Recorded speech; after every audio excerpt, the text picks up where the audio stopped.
Olá, bem-vindos a mais um Profiler. Hoje tenho o prazer de ter comigo uma convidada que desde cedo, quer na parte académica, quer na parte profissional, as finanças fazem parte do seu caminho. Da auditoria às tecnologias de informação, passando por inúmeras geografias, vamos conversar hoje com a Rita Pissarra e descobrir mais um bocadinho deste caminho que a Rita tem vindo a fazer. Olá Rita, bem-vinda. Obrigada pelo convite, é um prazer estar aqui hoje. Obrigada, Rita. Vamos lá atrás. Ok. Vamos começar exatamente por esta parte académica que eu mencionava na pequena introdução. Tu fizeste a tua licenciatura em Contabilidade e Gestão. A minha pergunta é, nesta altura, quem era a Rita que toma esta opção? Porquê é que tu escolheste isto e não outra coisa qualquer? Olha, é engraçado porque a história começa na Escola Secundária de Mãe Martins. Vivi toda a minha infância na Serra das Minas, na linha de Sintra, e quando estava a estudar na Escola Secundária de Mãe Martins tive um professor no 10º ano de uma disciplina que se chamava TOE, Técnicas de Organização Empresarial. E fui muito boa aluna naquela disciplina, que era contabilidade, basicamente débito, crédito, no fim aquilo tinha que dar tudo certo. E as ciências exatas sempre foram algo que me apaixonava profundamente. E o professor disse-me, olha, se a Rita gosta mesmo muito disto e está disposta a trabalhar muito, devia de ir para a auditoria, porque em auditoria trabalha-se muito, mas ganha-se muito dinheiro. E eu ouvi aquilo, não é? Nos meus 16 anos e pensei, eu consigo fazer isso, quer dizer, isto é uma coisa que efetivamente eu gosto de fazer e parece-me razoável, trabalhar muito. Estou disposta a isto e ganhar muito dinheiro, quem não quer? E então a partir daí ficou essa sementezinha na minha cabeça de eu vou para a auditoria. E então no 12º ano, quando foi a altura de escolher a faculdade, como eu fui a primeira pessoa da minha família a ir para a faculdade, não tinha ninguém para me orientar e dizer, olha, vai para uma católica, ou vai para uma nova, ou estas são as tuas opções. Então o que eu fiz foi ir a uma feira de universidades, que era na antiga FIL de Lisboa, onde estavam todas as universidades representadas. Então lembro-me de estar a buscar e de estar em busca da universidade que desse um curso em auditoria, para depois poder seguir a minha carreira de auditoria. E lá encontrei na feira o ISCAL que dava este curso, que era a Contabilidade e Administração, depois com uma especialidade em auditoria, e lá fui eu para o ISCAL fazer o curso que almejava para seguir a carreira que tinha estipulado aos 16 anos, sem saber que as empresas de auditores e consultores recrutavam todas as universidades e não só do ISCAL. E ao longo do curso foste sentindo que era aquilo que tu querias aprender, estava dentro daquilo que eram essas expectativas que te criaram aos 16 anos? Sim, sendo que havia sempre, como é que se chama, disciplinas que eram um bocadinho mais difíceis. Eu lembro que tive a minha primeira negativa quando cheguei à faculdade. Para mim foi um choque, tive 3. Era a introdução à microeconomia, ou a introdução à microeconomia, qualquer coisa do tipo. E lembro-me que tive 3. Quando cheguei à pauta e vi, mas como assim? Eu escrevi o nome, pelo menos tinham de dar 5, vá. 3 de 0 a 20 é nada. E fiquei muito chocada quando pensei, não, mas espera, eu sempre fui boa aluna, agora de repente tive um 3 e percebi que me tinha que aplicar mais. Mas tirando isso, esse facto engraçado, eu acho que sim, porque tem muita componente prática, teve muita componente prática de aprendermos exatamente como é o dia-a-dia, primeiro de um contabilista, muito no débito, no crédito, da gestão de estoques, de gestão de inventários, enfim, muito, muito engraçado. E depois a componente mais focada em auditoria. Lembro-me do meu trabalho de fim de curso, já não sei qual é exatamente o termo técnico que se usa, foi como planear uma auditoria. E, portanto, era tudo o que eu queria. E eu já fiz o último ano da faculdade a trabalhar, a conciliar com o trabalho. E então já estava a auditar. E então fazer um trabalho como planear uma auditoria era juntar o útil ao agradável e pôr a cereja em cima do bolo a fazer. Porque é curioso, porque cedo foste fazendo, de facto, esse fio condutor, porque tu depois especializaste em auditoria. E nesse último ano que estás agora a comentar, que foste conciliando com os estudos, foi no ano em que tu, na altura, nas famosas Big Five, hoje já Big Four, que foste para a Deloitte. Como é que foi aquele impacto de chegar a um gigante como este? Bem, para já foi um orgulho muito grande, não é? A concorrência de chegar a uma Big Four, na altura uma Big Five, não é? Ser admitido para uma Big Five é um sonho, eu acho que era um sonho para a nossa geração e é um sonho ainda para esta geração que estamos a viver agora. As auditoras são empresas fantásticas para se iniciar a carreira, aprendemos imenso, é quase exponencial, não é? Se virmos um gráfico de aprendizado, não é que não se aprenda muito na faculdade, mas quando estamos de semana a fios em clientes diferentes, a aprender um negócio diferente, com realidades diferentes, com desafios diferentes, com equipas diferentes, dá-nos um background muito, muito grande para a nossa vida corporativa. E, portanto, chegar à Deloitte e ser escolhida, na altura eu acho que nós entramos no meu ano, acho que só entramos 12 e tiveram, não sei, 1000 candidaturas.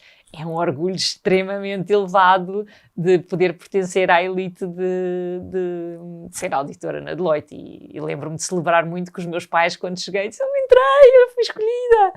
E foi muito bom. Fiquei muito feliz. São anos de imensa aprendizagem, de competências adquiridas que ficam para o resto do nosso percurso profissional. Sim, eu acho que as consultoras e as auditoras têm algo muito, muito particular, que é, entramos quase como fornalhas, não é? Entram estes pãezinhos pequenininhos, que somos dos assistentes de primeiro ano, todos da mesma idade, todos com um brilho nos olhos, com vontade de aprender, com vontade de crescer. E não é só o que aprendemos nos clientes e com os parceiros, com os managers e com os partners e com os séniores até dos trabalhos, mas também as relações interpessoais que criamos entre as pessoas do nosso próprio ano. Eu tenho amigos que ainda hoje vamos almoçar e quer dizer, agora cada um é CFO de uma coisa, outro é partner ainda na Deloitte, outro é... E continuamos a ter esta amizade. São amizades que vêm do suor e das lágrimas, mas também de todas as interações que tínhamos nos clientes, de horas a fio trabalhados e de muita cumplicidade e de muito aprendizado. Não sei como é que se diz em português, de muita aprendizagem. A palavra é aprendizagem. Muita aprendizagem conjunta. Portanto, é fantástico. Eu recomendo a toda a gente que tente uma carreira em auditoria ou em consultoria numa Big Five, porque é sem dúvida uma grande escola para o futuro. De um gigante da auditoria e consultoria para um gigante das tecnologias de informação. Aliás, é um mundo da auditoria que também te faz esta ponte com a própria da Microsoft. Quando tu, em 2005, integras a Microsoft, quais é que eram as tuas expectativas? O que é que tu sentiste? Bem, eu resolvi sair da Deloitte porque vinha com o plano de ser partner na Deloitte, não é? Como disse o professor de TOE, de trabalhar muito e ganhar muito dinheiro e, portanto, o meu plano inicial era ser partner. Mas a determinada altura percebi que o preço que eu estava disposta a pagar para ter esse dinheiro era demasiado alto e eu não tinha uma vida muito sã e, na realidade, não tinha muita vida para além do trabalho. Trabalhava muitas horas, não conseguia ir ao aniversário do meu pai, não conseguia marcar uma consulta no médico e foi quando estava a comprar uma televisão para a casa recém que eu tinha comprado, não que a tenha acendido muitas vezes, mas quando estava a comprar uma televisão que via em direto a morte do Fer, do benfiquista.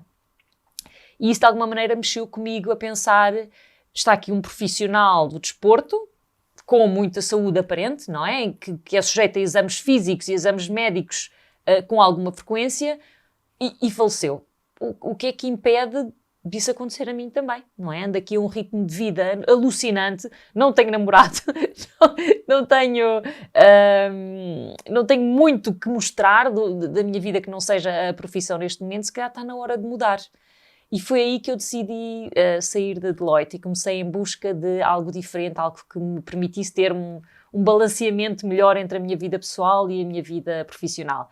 Fui auditar a Microsoft e, em conversa com a diretora financeira, que me viu um bocadinho cabisbaixa, disse, Rita, normalmente é uma pessoa tão extrovertida, mas está tão cabisbaixa, o que é que se passa? E eu expliquei, olha, estou efetivamente a tentar equacionar a minha escolha de carreira, estou a pensar sair da Deloitte.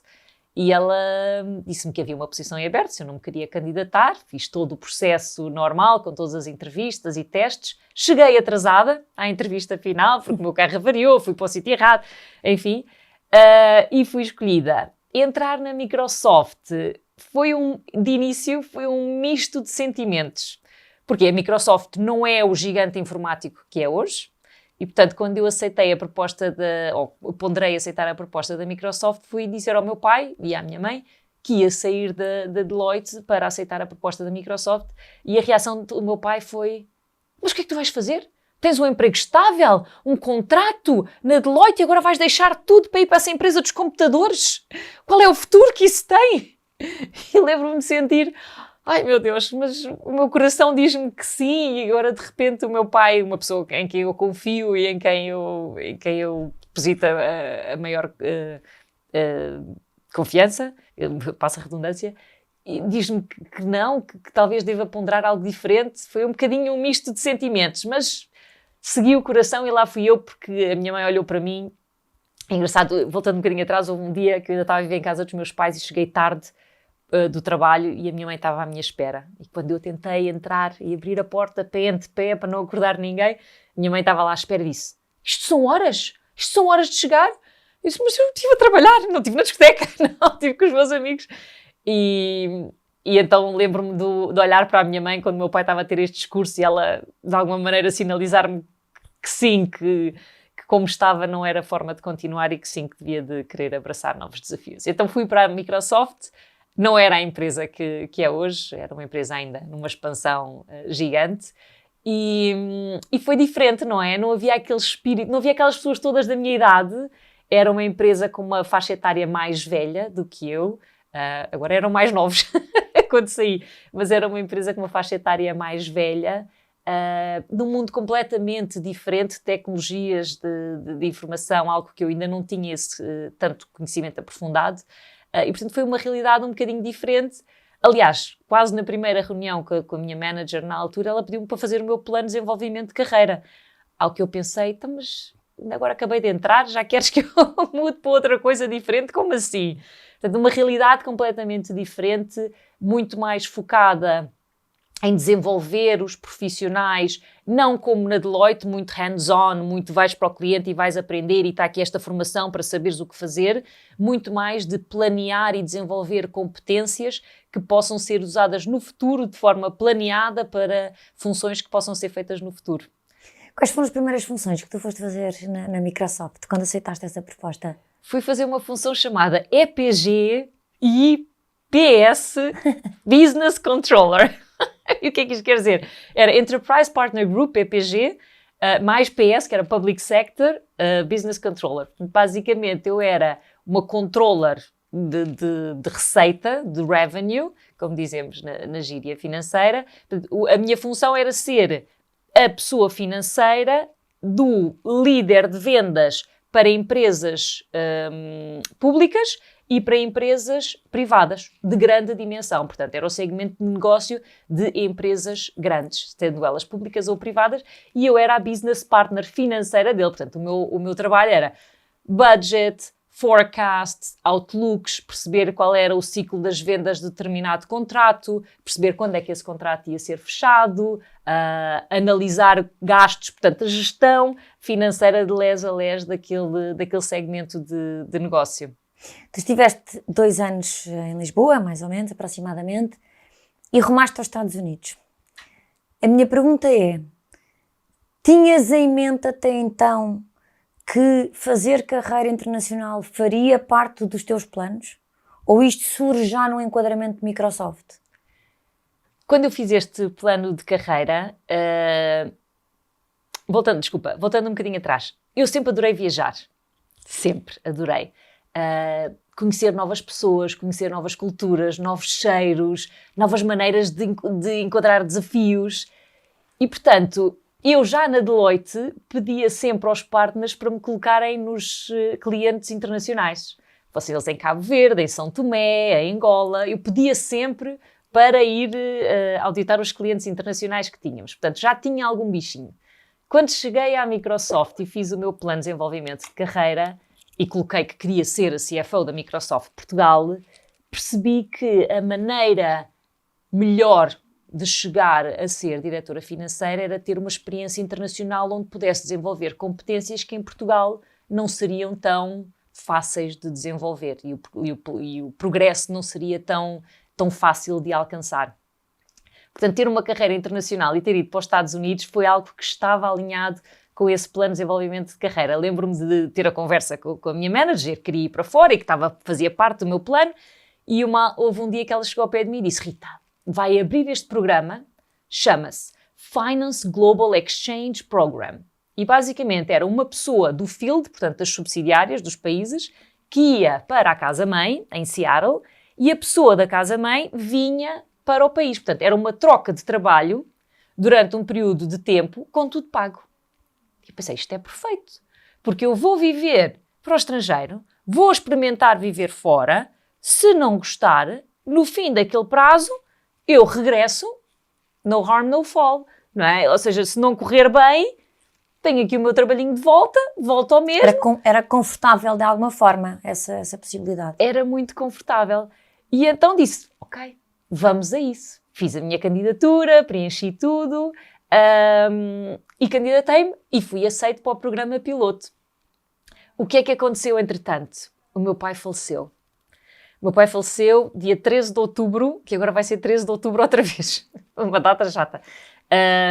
E então, lembro-me quando fui, efetivamente, para os Estados Unidos pela primeira vez, de ir a minha mãe, a minha irmã e o meu namorado na altura, que agora é o meu marido, irem-me deixar ao aeroporto e de pensar, estas são as pessoas mais importantes da minha vida. Se eu olhar para trás, não é? Naquela separação de ir para a segurança, não é? Se eu fizer este caminho agora até à segurança do aeroporto e passar, eu já não vou voltar atrás.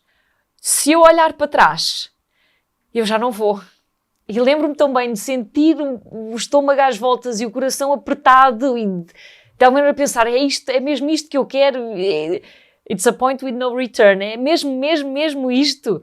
E lembro-me pensar, não vais olhar, tu já decidiste, é isto que vais fazer. E fui. E fui para os Estados Unidos e foi uma experiência incrível. Viver fora sozinha, aprendi imenso a trabalhar com pessoas muito mais séniores do que eu. Estava lá no último dia do trabalho do Bill Gates, no último dia que ele se retirou da Microsoft, e poder assistir a momentos como esse e trabalhar no mesmo piso com o Kevin Turner e o Steve Ballmer, que eram pessoas e executivos de elevado grado na Microsoft, foi muito, muito, muito recompensador. Mas a parte da imigração, que muita gente também não fala, é a solidão. Eu estava sozinha, num país onde não conhecia ninguém, num idioma que não era o meu, mas que de alguma maneira eu dominava, mas sem a família, sem os amigos, sem a comida da mãe. E eu não sei cozinhar. E então lembro-me de fazer calls, fazer chamadas de Skype, na altura com a minha mãe, muito de manhã, não é? Por causa da diferença do fuso horário, são 8 horas. E ela dizer, Rita, estás muito branca, estás muito pálida, o que é que se passa?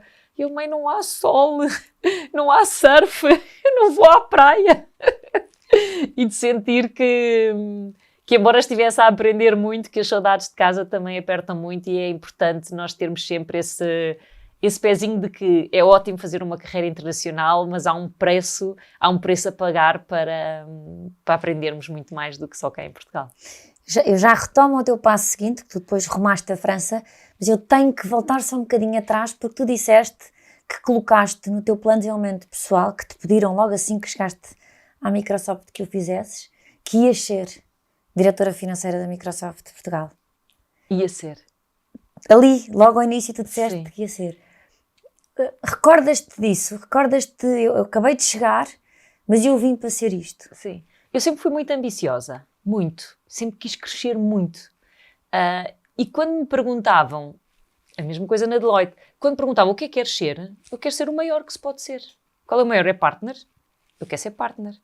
Portanto, quando eu cheguei à Microsoft e me perguntam, faz o teu plano de desenvolvimento de carreira, qual é a coisa maior que se pode ser enquanto financeiro?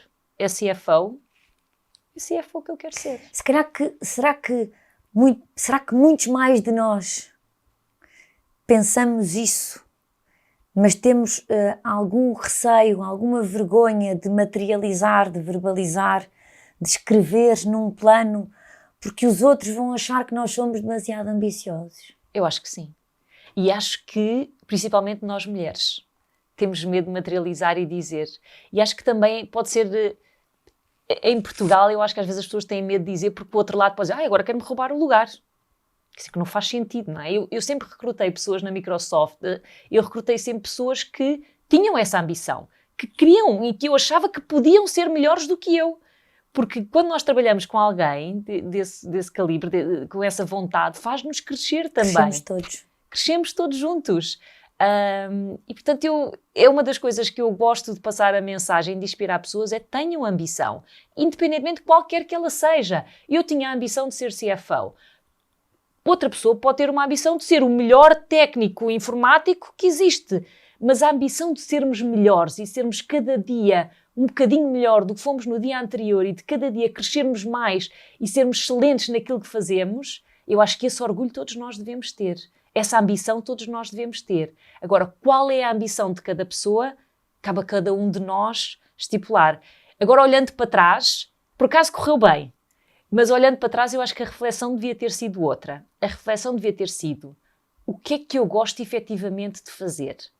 Quais são aquelas competências que eu tenho, que eu gosto muito e gostava de continuar a fazer durante toda a minha carreira corporativa, e quais são aquelas competências que eu não tenho, mas que eu gostava muito de ter, de vir a ter. E quando eu olho para profissionais que têm essas competências, eu almejo um dia chegar lá.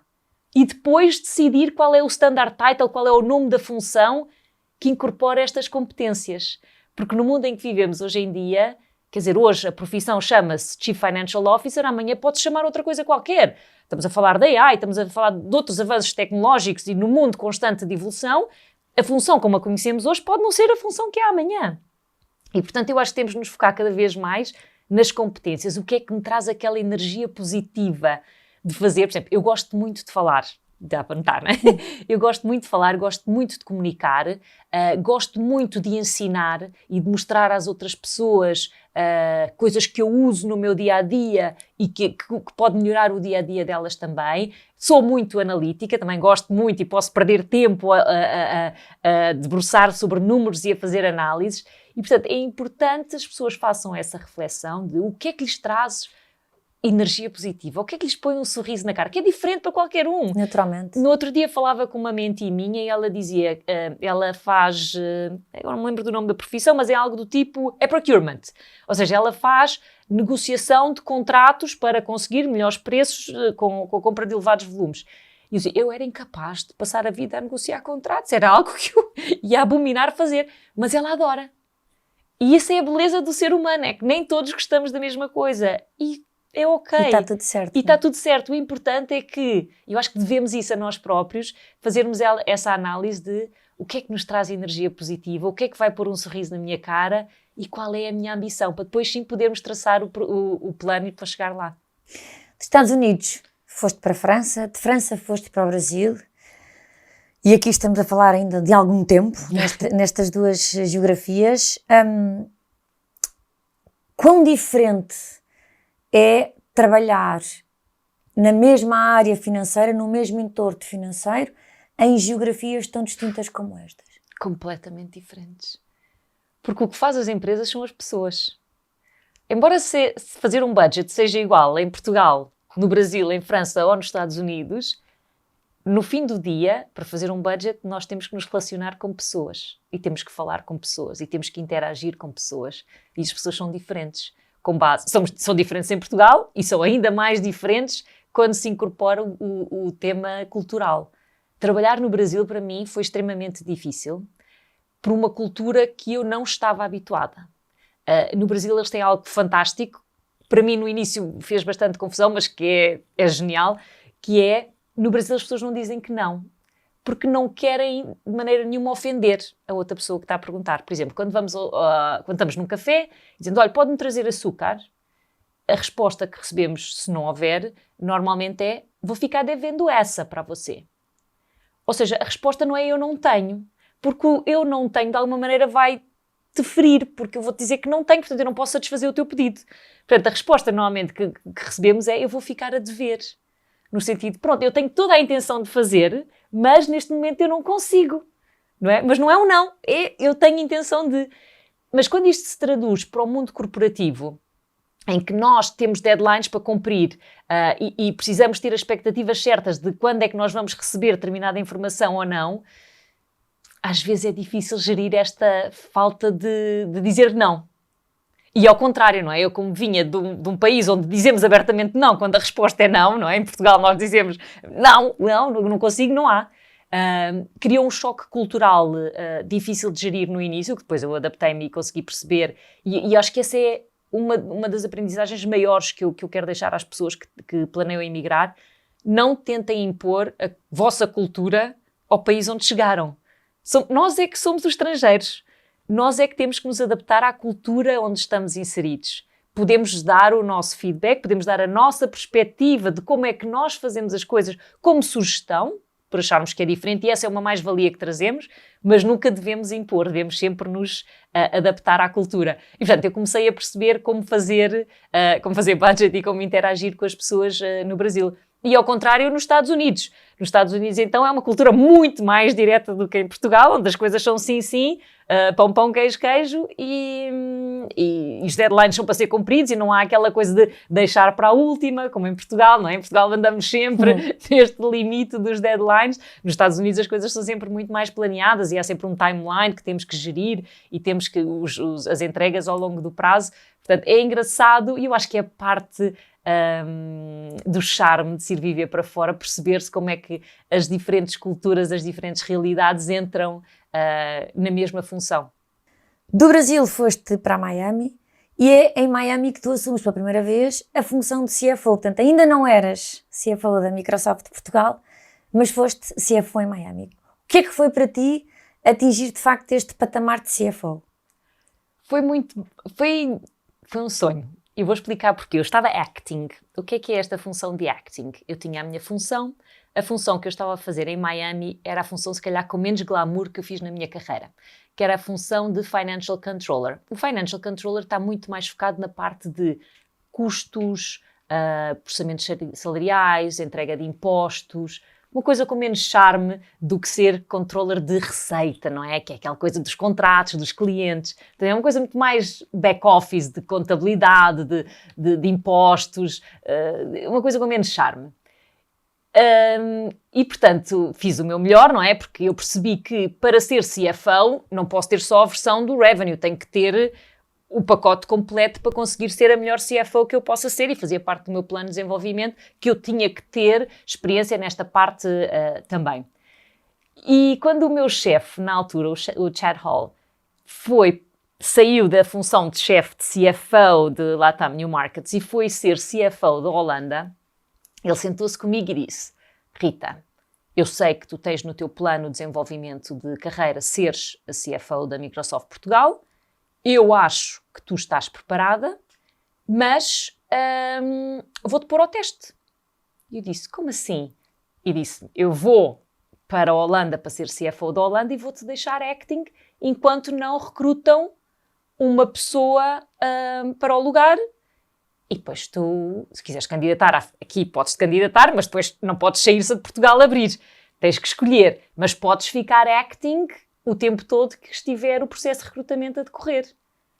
E aquilo para mim foi, não só eu senti-me valorizada, porque o meu chefe estava a apostar diretamente em mim, estava a pôr-me como chefe, não é, da equipa, como eu senti naquele momento que todo o meu esforço ao longo destes anos todos de construir as competências estava a ser reconhecido como: ok, tu estás apta, está aqui o teu teste final. É quase como na escola, não é? Tiveste o ano todo a aprender, agora está aqui o teste, prova o que vales.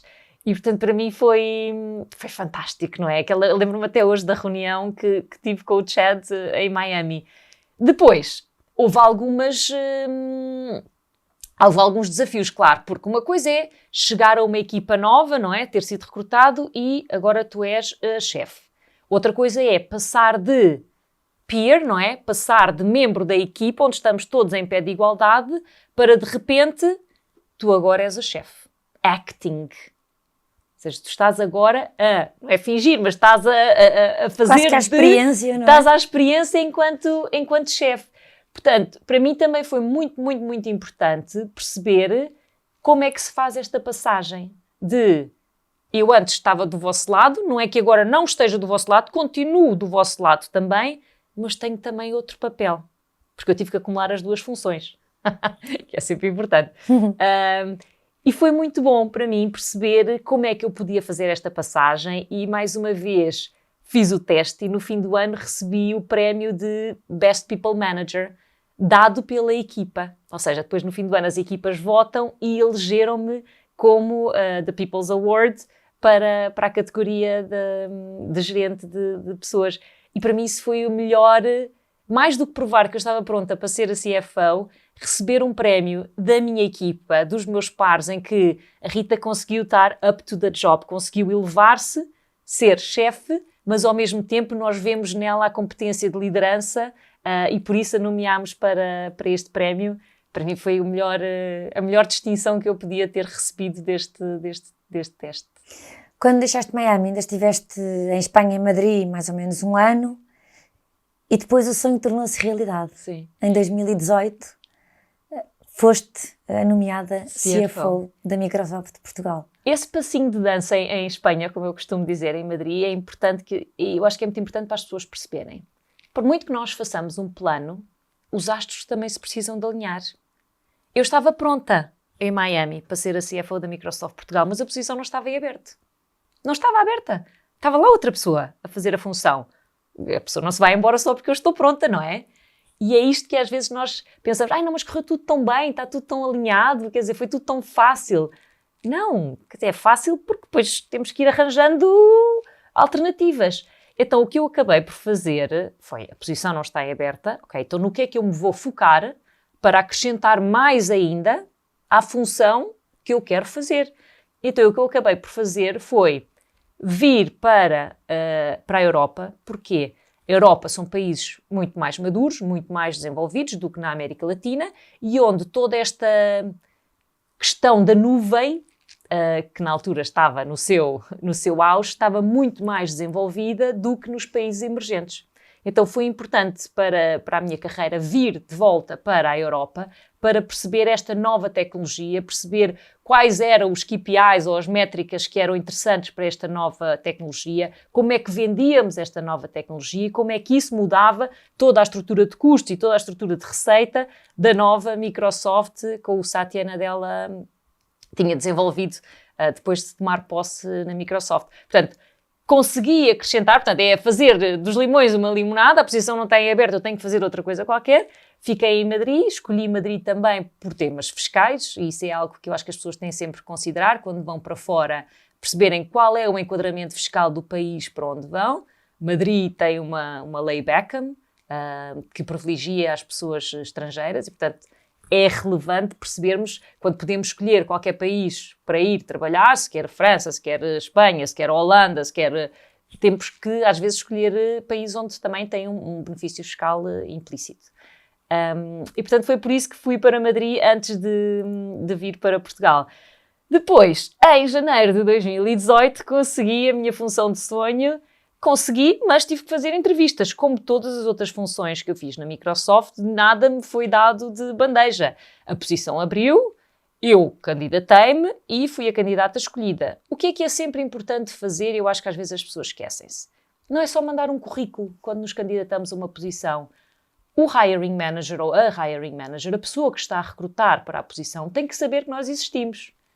Tem que saber já de antemão e que nós temos o sonho daquela posição.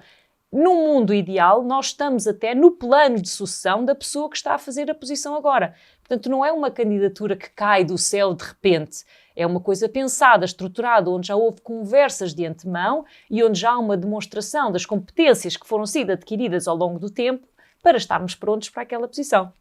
Portanto, quando eu me candidatei à posição de Microsoft de Portugal, era sabido internamente que eu tinha esta função como o next step no meu plano de carreira. Eu e outras pessoas que com certeza almejavam também, e depois estava em igualdade de circunstâncias, mas o meu nome já fazia parte do plano de sucessão da função de CFO de Microsoft Portugal. Tal como dizíamos há pouco, quando tu lá atrás deixaste logo a mão levantada de que eu venho para tentar isto, não sei se vou conseguir, mas eu venho para tentar, e irmos dando nota, não é, de que eu estou a adquirir as competências que me dizem que são necessárias para um dia eu poder candidatar-me a este lugar, é isso que tu estás a dizer, irmos dando essa nota ao longo do tempo, e não agora, charan, surpresa, do nada. Afinal, e dizer, não, mas eu falei com os meus amigos no bar que eu queria, não ouviram? Não. Ou seja, é uma coisa que tem que ser falada internamente dentro da empresa. E uma das perguntas que eu recebo muitas vezes é, mas como é que eu sei quais são as competências que eu necessito? Nada como falar com a pessoa que está a fazer a posição agora. Olha, um dia eu almejo ter a tua posição. Quais são as competências que tu achas mais relevantes para poder exercer a posição na sua excelência? Se têm vergonha de falar com aquela pessoa, peçam ao vosso manager para fazer a ponte, ao gerente, à vossa chefia, para fazerem a ponte para essa pessoa. Ou façam um reach out no LinkedIn, ou... Não sei, eu nunca recebi um não. Eu fartei-me de mandar mensagens toda a minha carreira, até para pessoas muito mais séniores do que eu, e nunca recebi um não. A surpresa às vezes é muito positiva, não é? A maioria das vezes a surpresa é muito positiva. Posso ter esperado 6 meses por uma reunião. E esperei. Houve alturas que esperei 6 meses para ter uma reunião com uma pessoa importante. Mas tive. E no limite de uma não resposta, a pessoa também não perdeu nada por ter feito a pergunta. Exatamente, exatamente. Portanto, não perdemos nada em tentar a nossa sorte sempre. Rita, tu tens estado muito presente nos mídias nos últimos meses com a tua decisão de saída voluntária da Microsoft Portugal para, de alguma forma, mudares de profissão, dedicares-te mais à tua vida, àquilo que tu queres e não estares dependente corporativamente de uma outra entidade que não é tu própria. Tens contado também muito a forma como ao longo dos anos foste planeando, estruturando, mesmo há pouco tu dizias, na altura em que pensamos em mudar de país, mas há, por exemplo, o tema fiscal, e aí voltamos uma vez mais ao que tu tens dito sobre o poupar, o investir, o estruturar, e portanto isto não nada cai do céu, nem vem por aí aos trambolhões. A minha pergunta sobre este tema é, isto assim, posto assim, parece tudo muito cor-de-rosa, tudo muito bonitinho, mas estas decisões nunca são cor-de-rosas nem bonitinhas. Isto gera receios, ansiedades, frios na barriga, e se... E é esta a minha pergunta. Como é que se gera este lado? O que é que tu foste sentindo entre esta não formalização, formalização, e agora após estes meses que já estás de facto a viver nesta fase nova da tua carreira? Olha, pronto, no meu plano sempre teve a reforma aos 50. Por muito derivada da morte prematura dos meus pais, aos 54 e aos 59, o plano era reformar-me aos 50. Mas, efetivamente, alcancei a independência financeira aos 44 e já lá chego como é que eu acho que podem fazer ou tentar fazer algo similar. A reforma aos 44 veio um bocadinho antes, derivada do facto de que já tinha a independência financeira e ao fim de 5 anos de ser CFO da Microsoft Portugal e já ter já ter completado de alguma maneira o ciclo de aprendizagem que eu me propus a fazer, estava na altura de escolher um novo desafio. Eu pensei, ok, fazer uma nova coisa. No meu plano de carreira dizia agora queria ir para ser CFO de um outro país, mas na Ásia, que era o continente, pronto, são vários continentes, mas pronto, que me faltava no meu currículo. Quando cheguei a casa e perguntei à família qual era o sentimento deles de irmos para fora outra vez, porque esqueci-me de contar uma coisa engraçada. Eu e o meu marido fazemos sempre, cada um escolhe o país de uma vez, ok? Por exemplo, para Seattle e para Paris eu fui sozinha, mas quando fomos para o Brasil, foi o meu marido que foi pelo emprego dele e eu pedi transferência dentro da Microsoft. Quando fomos para Miami, fui eu que escolhi. Quando fomos para Madrid, foi ele que escolheu. Quando fomos para Portugal, fui eu que escolhi. Portanto, agora era a vez dele de escolher. Quando eu cheguei a casa, disse, olhem, está na altura de planear uma nova aventura, o que é que acham? A minha filha torceu o nariz e disse, eu gosto tanto do meu colégio, gosto tanto da escola, não quero, não estou disposta. E eu, meu Deus, ok. Nuno, o que é que achas? E tal, eu estou bem aqui. Pensei, bem, mas eu já tenho independência financeira. Forçar a família a sair novamente para alcançar mais o quê? O que é que eu vou aprender mais? Que competências mais é que eu vou ganhar? O que é que eu vou aprender do outro lado do mundo que ainda não tenha aprendido aqui? Se calhar uma cultura diferente, uma maneira de trabalhar diferente. Sim, verdade, é capaz de acrescentar alguma coisa, mas o que é que me vai pôr um sorriso nos lábios? Não é? Voltando ao início. O que é que me vai trazer mais energia positiva? É finalmente sair de uma profissão que eu achei fantástica e este era o meu sonho, e agora sim posso almejar fazer uma coisa completamente diferente, trabalhar mais o eu, mais tempo à família, mais tempo para mim e depois ajudar as pessoas, ou ir e embarcar outra vez numa aventura, sendo que a família já não está tão supportive quanto isso. E foi nesse momento que eu falei com a minha chefe na altura e disse-lhe, olha, eu Eu sei que o plano era aos 50, mas e se for agora já? E se trabalhássemos num plano de sucessão para eu poder sair já no fim do ano fiscal? E assim foi. Acordámos e eu pedi para o meu último dia da Microsoft ser o dia do All Hands, o dia da reunião geral da empresa. Não se chama All Hands, chama-se Town Hall. O dia da reunião geral da empresa, para me poder despedir das pessoas, porque eu acho que o fundamental e o que nós levamos sempre é a interação com as pessoas e as amizades que fazemos e tudo aquilo que eu aprendi com eles e o que eles me ensinaram. E, portanto, eu quis que o último dia fosse a reunião geral da empresa para dizer adeus e recebi uma standing ovation, ou seja, para mim foi o melhor presente. Eu sei que recebemos aqueles miminhos diferentes, não é? Do último dia, adeus, beijinhos, um postal assinado e tal, mas o melhor presente que eu recebi foi aquela ovação, toda a gente de pé naquele auditório gigante a aplaudir o meu último discurso e a minha última apresentação de resultados. Para mim foi o melhor presente de carreira que eu alguma vez podia ter recebido. E agora, o que é este teu novo dia-a-dia? Já passou algum tempo? Já sentou também aquela fase de... não é? Saí, estou dedicada à minha nova vida, a esta minha nova forma de estar no meu dia-a-dia. Em algum momento se receia, se duvida, se pensa e agora? Sim. Eu acho que este movimento do FIRE, não é? O Financial Independence, Retire Early, independência financeira, reforma antecipada, reforma, atenção, que não tem nada a ver com a segurança social. Eu não recebo dinheiro da segurança social. Isto é simplesmente deixar de trabalhar. É isso que diz no dicionário. Reforma é o que é que deixou de trabalhar. Há muita gente neste movimento e há muita gente que almeja chegar a esta independência financeira. Eu acho que há menos gente a falar exatamente disso, que é encontrar um novo propósito. Há pouco tempo eu recebi uma mensagem de um professor, pai com os seus 70 anos, a dizer-me: Rita, eu preciso da sua ajuda porque eu, se parar de fazer isto, eu não sei mais o que eu vou fazer, porque eu fiz isto a minha vida toda, não é? O que é que eu vou fazer se eu parar? Se eu parar eu vou morrer. E eu acho que é isso que falta a muita gente também pensar, que é, mesmo as pessoas que se reformam aos 66 anos e 4 meses, que é a idade oficial da reforma, é o que é que vamos fazer depois?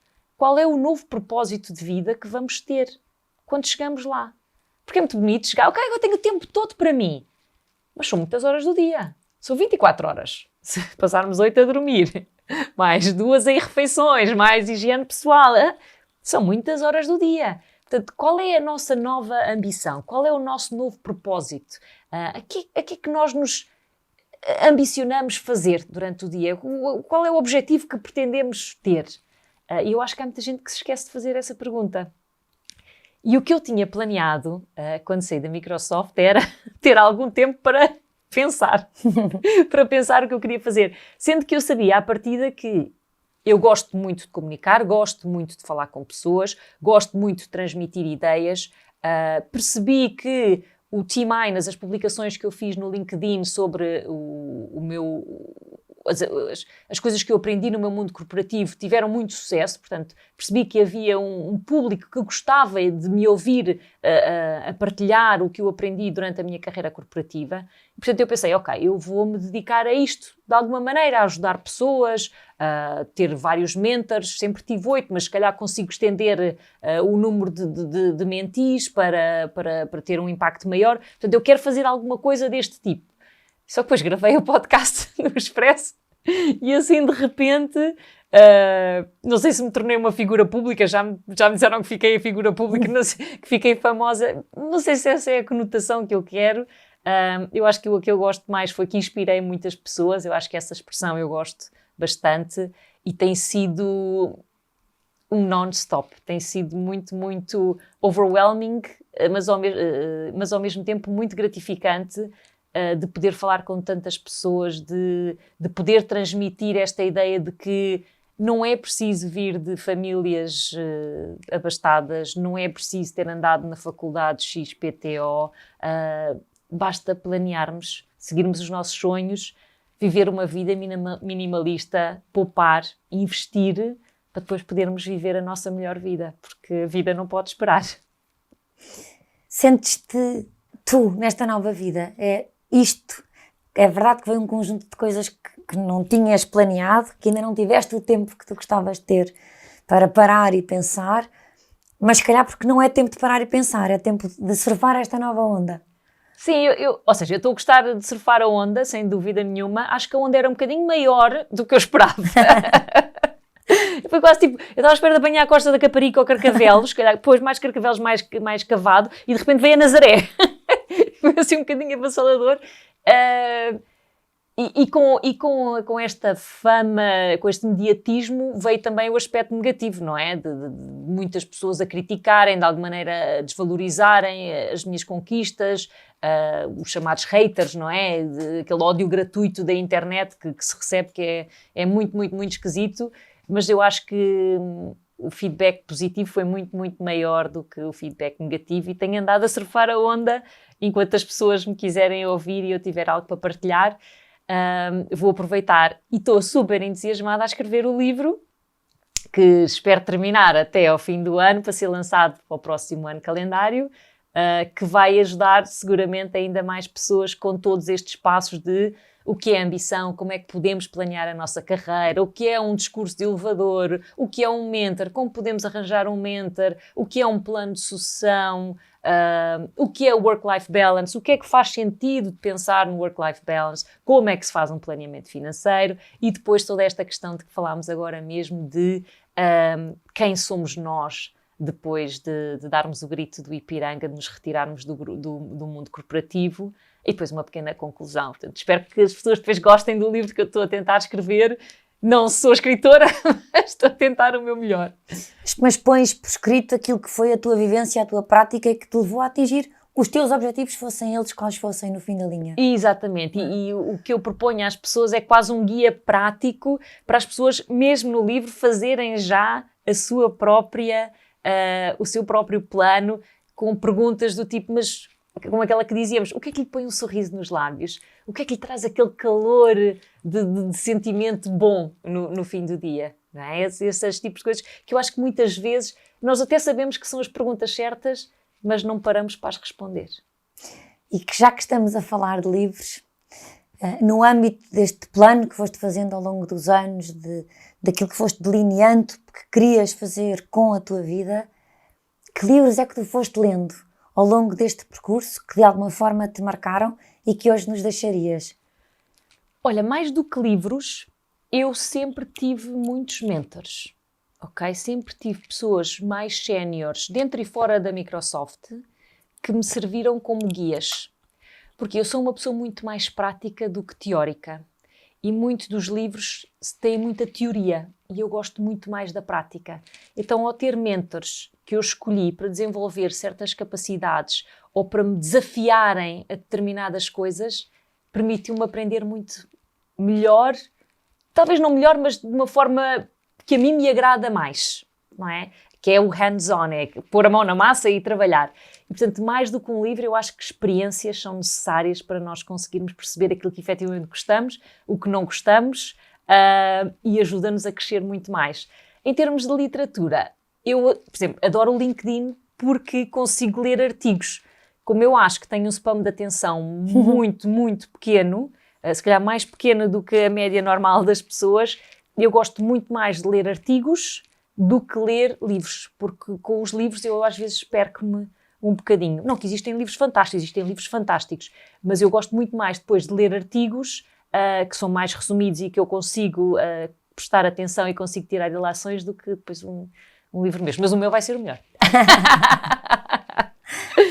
Rita, e neste caminho todo que nós tivemos a percorrer, qual é que seria assim o momento mais desafiador que tu eventualmente destacarias? Consegues fazer isso? O mais desafiador? Tantos, meu Deus. Eu acho que sempre que temos um manager que não é um bom manager para nós, que não nos ajuda a crescer e que de alguma maneira nos tira a confiança e faz a alegria de trabalhar, são sempre momentos muito, muito desafiadores, e esse tipo de managers existem em todas as empresas, em todas as organizações, a vários níveis da hierarquia. A dúvida de ir para fora, de deixar tudo para trás e de ficar com o coração pequenino nas mãos, para todos os países onde eu fui, Porque há sempre, e se não corre bem? E se não nos adaptamos? E se a Teresa não se adapta? Também são momentos sempre de muita angústia e de muita... É muito, muito complicado. Deixar a família para trás também é muito duro. E eu acho que as horas trabalhadas, não é? As noites não dormidas, são sempre também duras. E é algo que nós, às vezes, temos que trabalhar um bocadinho mais, e é outra coisa que também é importante, que não é muito falado, também temos que aproveitar os vales. Não é? Porque no nosso mundo corporativo andamos sempre no topo, a trabalhar, e às vezes quando temos semanas ou dias, às vezes são dias em que temos menos que fazer, normalmente sentimos-nos culpados. Hoje não tenho, hoje a minha agenda está meio vazia, mas o que é que se passa? E às vezes até nos sentimos meio culpados ou envergonhados de que hoje não há tanto para fazer. E não, temos que embrace the values, temos que ficar contentes que naquele dia podemos ganhar uma nova energia, dedicarmos-nos, talvez ao eu, se calhar até não fazer nada, se calhar até ir caminhar um bocadinho à praia, porque já trabalhámos tantas horas nos dias anteriores que compensa com certeza. E não sentirmos vergonha de abraçar os vales e de poder ganhar nova energia para continuar em frente. Rita, quero agradecer-te. Acho que quero agradecer-te sobretudo pela audácia, pela resiliência, pela forma como tu tiveste a capacidade de lá muito atrás pôr em papel e assumir perante outros, que eu acho que isso é sempre um compromisso muito maior do que os outros todos, aquilo que tu um dia querias ser quando fosses grande. E portanto eu acho que todos nós que te ouvimos e vemos só podemos agradecer-te por isso. Obrigada, muito obrigada pelo convite. Obrigada eu, Rita. Obrigada, até quinta-feira.